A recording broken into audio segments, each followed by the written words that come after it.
The Late Night Alternative with Iain Lee on Talk Radio. We have ways of making you talk. I just see the face, I can't forget the time or place where we just met. She's just a girl for me, and I want all the world to see me. Might it be another day, I might just look the other way, and I'd have never been aware. But as it is, I'll dream of her tonight. I just see the face, I can't forget the time or place where we just met. She's just a girl for me, and I want all the world to see me. Might it be another day, I might just look the other way, and I'd have never been aware. But as it is, I'll dream of her tonight.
Now, we're joined by Geoff Lloyd. Hi.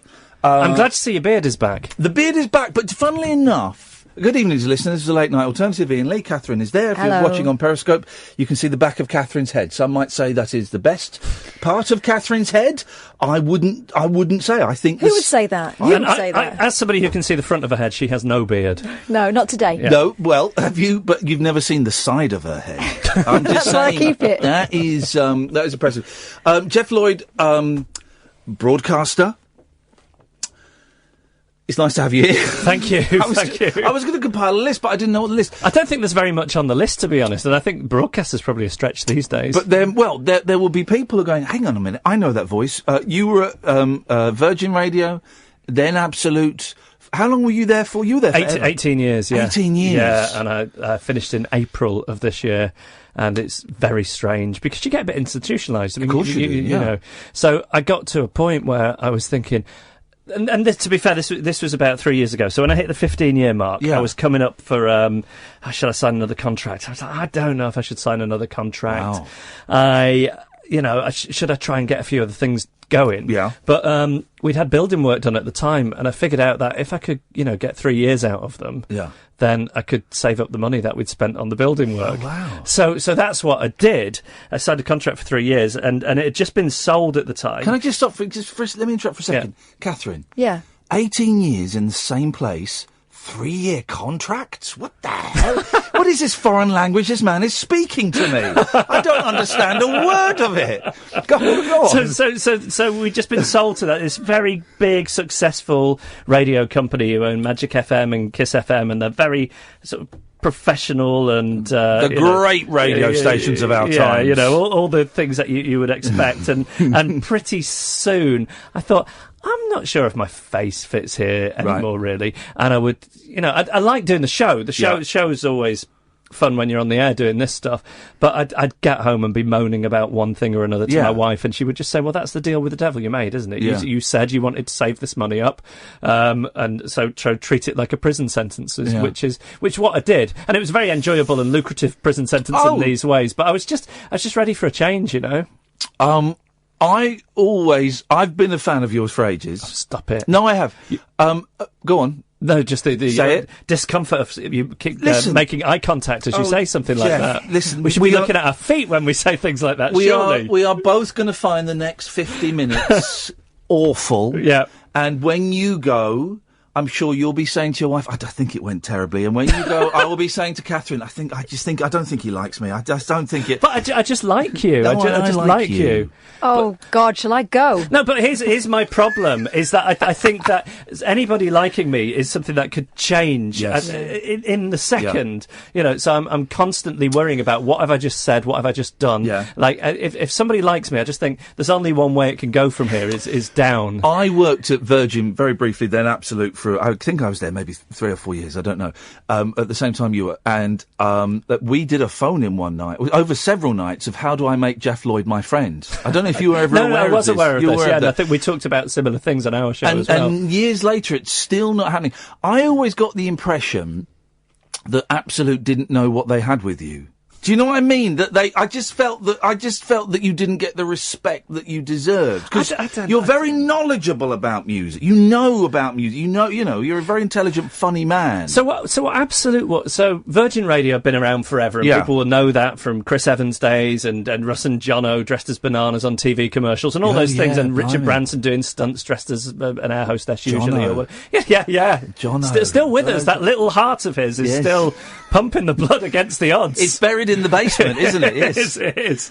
And then what happened was Virgin Radio, Chris Evans sold it for this huge sum of money to a Scottish company, and all of a sudden they got this radio station which was worthless once Chris Evans had gone, really. Yeah. So they needed to flog it. And we ended up being sold to the biggest newspaper in the world. It was the Times of India, and it was run by this very forward-thinking British company, these really great radio guys, and they came in, and I was about to leave. I'd been offered a breakfast show somewhere else, and they persuaded me to stay. They said this radio station, we're going to try and do radio differently in this country. Commercial radio is where people just go for background music and the same songs all over again, and BBC is where people go for the good stuff, for the challenge, and are interested in stuff. We're going to introduce the no repeat guarantee.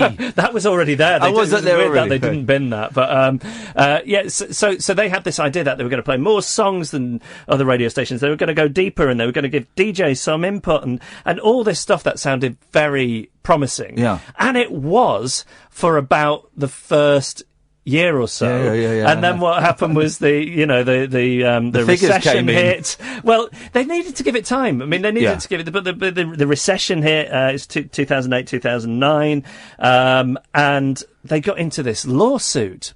So they came up with this name, Absolute Radio, which they unveiled to great fanfare. And a weird thing at the time was people were emailing in and saying, I've listened to Virgin Radio for 15 years or whatever it was. Absolute, I'm not listening to that. I'm thinking, what's wrong with you? It's just a word. You don't know what it is. I remember, wasn't the name was either unveiled on my show or your show. It was. I think it must have been you. I think it was me. I got to unveil the new name, and it was like, and the boss, Clive, who later sacked me, said, this is a great honour you get. And I was like, what do I... And the new station is... how did you do it? Did you do it with great fanfare? Oh, do you know what I did?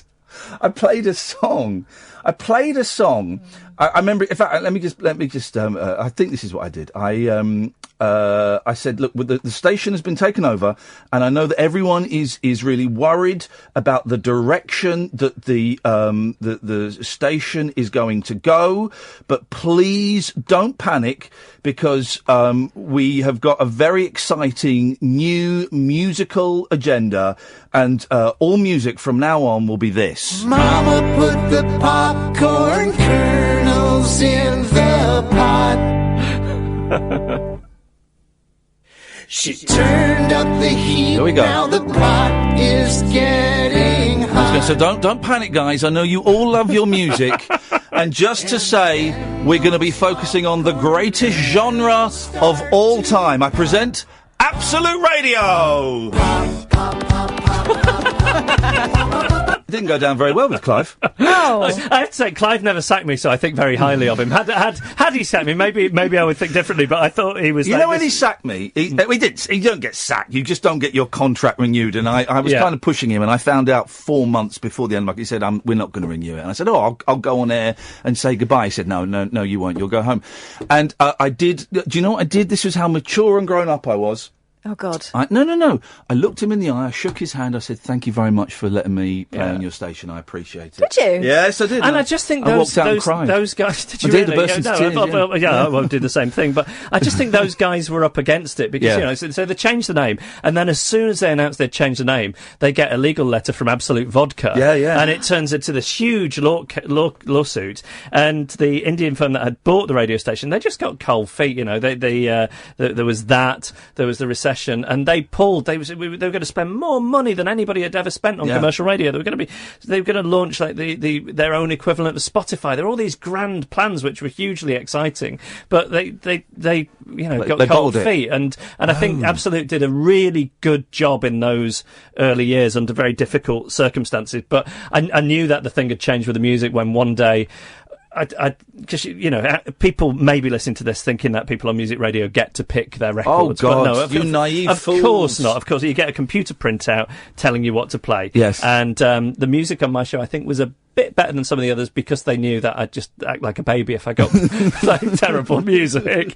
So it's through petulance the music was slightly better. Anyway, so I got given Black Crow's turgid version of Hard to Handle to play one day, which I mean to my ears sounds like a pub band covering a soul classic. Yes. So I switched it for Otis Redding's version. Yeah. And the panic and the fury that unleashed in the music department. I'm thinking, there is not one person listening to this. There's not one person listening to this who was going, I don't like this, it's a black person singing. Yeah. Because, I mean, it was very kind of blue jean, white rock a lot of the time. And I just felt you could probably broaden it out a bit. And that's what they wanted to do in the early days of Absolute. But, you need to hold your nerve. You need to stick with something like that for 3 or 4 years. Oh, you need to do it for 3 years minimum, which is what, how long into this experiment are we? Year and a half. 18 months. No, but it's starting to bear fruit for you, though, isn't it? It's starting to. The figures are going up for the station. I found out the figures for Julia Hartley-Brewer as well.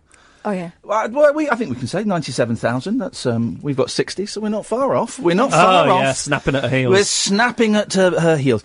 I imagine they're all the same people as well, because there's a lot of crossover between what the two of you do. Yeah. Oh, yeah, of course there is. Yeah. There is. I missed out on all the backstage gossip and politics, Absolute, because I was there in the evening. My favourite slot is to come in and do the late night. Mine too. Because I did this slot on Virgin for 3 years, and by far it was my favourite thing that I've ever done on radio. I'm back on Virgin again. Yeah, you're doing a weekend show. Sunday mornings on Virgin. How weird is that? And I don't get to choose music. I did say, any chance I could choose some songs? They said, well, if you email them to us by Wednesday, we will. And I just thought, I can't bother. I'll go and play. And actually, their songs are, pretty neatly fall into. I would have less Coldplay, more Beatles, But apart from that, it falls pretty neatly in. Geoff is here. We're going to talk about your podcast. There is no shame in selling stuff at all. I know, but I was saying just before we switched the microphones on, I hate spamming people. Yeah. So I'm on social media. I'm on Twitter like everybody is these days. And, I'm there with my underwhelming amount of followers compared to many of my contemporaries. And what I feel that my Twitter account is a lot of the time is just a very tangible evidence of how my career hasn't quite gone like I would have liked it to. Yeah. But the people that do follow me, I'm spamming them saying, please listen to this podcast. And I just think they're going to turn on me. I wonder how many people have muted me. Because I've done a lot of that kind of spam. My tweets either tend to be about the monkeys, about this show and the podcasts, or me saying I want to kill myself. Those are kind of the three. But you would hope that the people that your natural constituency would expect nothing different from you. But I do, all of those three things they're quite niche. But you could say it like that. But you could also say that you're a specialist in 3 areas. Well, you're carving out. You've got to find your audience. Isn't that what it's all about these days? It's finding your audience. And yes, that might be a limited amount of people who want to hear that. Suicidal radio anoraks who like prefabricated 60s music. Those. No one's selling to those guys apart from you. Those are the guys we need. But me and Kath went to New York recently, a place I know I listened to a lot of it, yeah. Thank you. Love it there. And we found it inspiring, didn't we? Yeah, just the fact that people sell out there, and they don't even blink, Yeah, but so I agree with you, and I've got no problem with it coming from Americans. But I wonder if, like, a British person would buck a British person doing it. It's like, because we've got that attitude on it, who does he think he is? Getting better than himself. Yeah. Whereas you kind of expect Americans to be brash and self-promoting. And I'm married to a brash, self-promoting American. Oh, really? Actually, a self-hating American. So I think that's why she was comfortable moving here. We were when we listened to a lot of American podcasts, as we were going over there, because we were going to speak to them as guests. So things like Keith and the Girl, Beautiful Anonymous, the Irish woman. Oh, Maeve in America. Maeve in America. Maeve, I mean, she's Irish, but and those podcasts all are just full of, hey, thanks for downloading it. Before you listen, we've got T-shirts and hats that you can buy, and we think they're great. And and if you like the podcast, rate it. Yeah, but you know what? Scroobius Pip does that as well. Yeah, but does it with so much charm that you barely notice. Yes. Yeah, but I just think Pippa's he's probably more.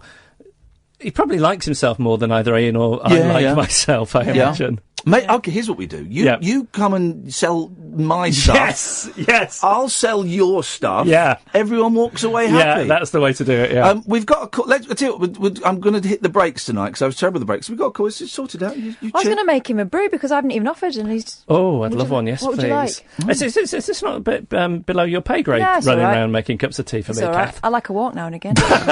She just likes to get out of the studio and away from me. I brought awful treat. I was going to bake, and then I couldn't be bothered. And then I put on Twitter, what should I take for Iain and Kath? And Iain said, don't bring anything fattening. So I brought lots of these look disgusting, healthy treats. Popcorns, there is gluten, lactose and gelatin-free peach gummy things. Yummy.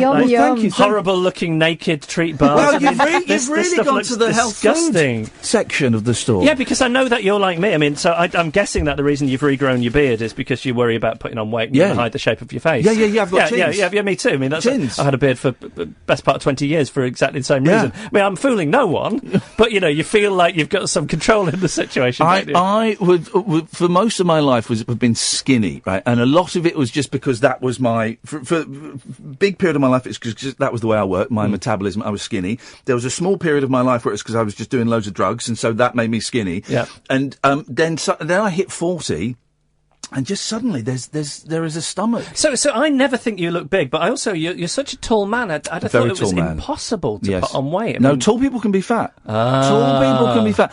Here we go, here's the phone in, and I knew we'd get there eventually. Can you phone in and name a famous, fat... tall person? Jeremy Clarkson's got a bit of a paunch going on. I'll give you that. 0344 499 1000. Ras, stay there. We'll come to you after this. The wild man of late night radio. The Late Night Alternative with Iain Lee on Talk Radio. We have ways of making you talk. We can say this on air. I was just telling Geoff, Clive Dickens, who was the boss of Absolute, and a gentleman who I would hate to be the boss of a station, because you have to let people go. You have to let people go, and I did. When it happened, I was so upset, but I shook his hand and I thanked him, and I said, I've had a great time and I really appreciate the opportunity. And I walked out. And I phoned up Eloise, my producer at the time. We both sobbed down the phone. It was terrible. But my two main encounters with Clive as the boss, when he took over, he called me into his office one day. I said, Ian, first ever meeting with the new boss. I don't understand your show. Could you explain it to me? That's a tough one. I mean, that's nightmarish. I hate it if I'm ever at a wedding reception or anything to say, oh, so what kind of show do you do? I mean, now I can say, I don't really. I'm a man of leisure. Yeah. But he kept me on for another 3 years. I've got great respect for him because he knows what he's doing. I just think he was a bit of a visionary in his way. Yeah, but he didn't have the backing to kind of push it. And then the thing I think that did it in for me was I was off to interview Bruce Willis for a terrible film he made called Red. But I was very excited because I'd meet Bruce Willis. By coincidence... Were you a fan of his music back in the day? Oh, Bruno, of course, yeah. His version of Under the Boardwalk. It's the only version, as far as I'm concerned. Return of Bruno. But I just got back from a holiday, and British Gas, before I'd gone to holiday, had fixed, in inverted commas, my boiler. I came back and it had leaked flat below. So I was on Twitter angrily saying British Gas are awful, they've ruined my boiler, I'm on the phone to them, what should I say to them? I'm going to say yippee-ki-yay, mother, Bruce Willis. Yeah. And I got a phone call from Clive saying, Ian, can I have a word with you? Why are you slagging off one of the biggest sponsors of the station? I said, I don't know what you mean. He said, well, who sponsors the breakfast show? I said, Clive, to be honest, I don't know. I don't listen. You're doing a late night show. I'm asleep. Yeah. He said, it's British Gas. They are furious with you. We're taking you off air for 2 weeks. Was it paid? It was unpaid. Oh, it was unpaid. Oh, because when Lady Diana died, I got taken off air for 2 weeks, paid. It was great. But not because you said anything, though. No, because they were worried I might, even though I wouldn't have done. Wouldn't have done. But I'm just reminded of what was it? It just reminded me of something there. There was another thing I got in trouble for. I got in trouble so much there. I'm surprised I lasted that long. Hang on. So, British Gas. I libelled someone. Aha. I libelled someone. Why don't you repeat it? It wasn't a bad libel, but someone called in and I thought they were someone else and I called them a racist. I said, you're a racist.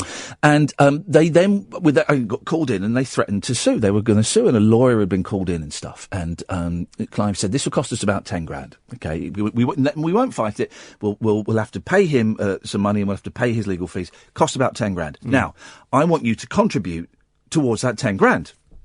I said, okay. He said, but I'm not going to tell you how much to pay. I want you to decide. Oh. That's bad, isn't it? Yeah, I mean, in a way, it feels like touchy-feely management, but you expect radio stations to have your back in that situation. Yeah. And we just bought a new house, and we were just having our first baby. Right? Yeah. So it was a tough time. So I went home, and I thought, oh, gee, I kind of did some maths, and I thought, and I phoned him up. I said, "Okay, Clive, I've done the maths, and I would feel comfortable giving you a week's worth of my wages." Right. And he said, "Oh, I was expecting a little bit more, but we'll accept that and we'll move on and say no more of it." I thought, oh no! I think that's an incredible. I think that was incredibly generous of you. I do as well. As I was earning £20,000 a week. We've got Ras on the line. Good evening, Ras. Hello there. How are you? I'm good, thank you, Ras. Would you like to speak to Geoff, or have you just phoned in for a chat? I've just phoned in to say I used to listen to both of you on Absolute Radio, and you're both absolute legends. I wondered where that was going to go there. For a second, too. That sentence could have I thought it was going to get a bit 5-star on Saturday morning TV. You're both absolute legends, and I'm sorry, Geoff, but Ian Lee was slightly my favourite. Well, I understand that. Mine too. I felt that in the Venn diagram of radio, we certainly overlapped. We had a bit that overlapped in terms of our audience, but also I think we had separate circles as well. Yeah, I think so. Venn diagrams work. Yes, I was one of Ian Lee's nutters many years ago with Vinny and Alex. Oh, sorry, Barry from Watford. The crew. Yeah. Ras, listen. This is the question. Have you listened? Yes. Do you listen to podcasts? I do indeed. Which podcasts do you favour? Really? You're really asking me that question? Yeah, go on, tell us, because I find the whole world. Thank you, Kath. I find the whole world of podcasts so overwhelming. There's so many of them. It's like going into a record shop, going, "Oh, I want to buy something. Oh, there's too much," and I leave. And so I only recently, in the last couple of years, started listening to podcasts. There's a sea of them. So go on, Ras, tell us what you dig, man.